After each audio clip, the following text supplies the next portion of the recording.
अस्सलाम वालेकुम।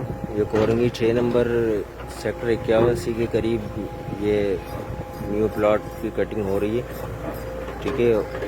और ये 99 लीज़ है, ये रिवेन्यू बोर्ड से लीज़ है, ये सर्वे नंबर इसका है, ठीक है। और ये पूरा एरिया है और इसमें सेवरेज का सिस्टम और पानी, गैस, बिजली, सारी चीज़ों की सहूलत मौजूद है। ये बाउंड्री वॉल का काम चल रहा है, ये ठीक है। ये पूरी बाउंड्री वॉल होगी, जैसे आप लोगों को दूर तक नज़र आएगी बाउंड्री वॉल हुआ हुआ है, तो इस तरीके से ये बाउंड्री वॉल का काम भी चल रहा है। और इसके बिल्कुल बराबर में आबादी बनी हुई है।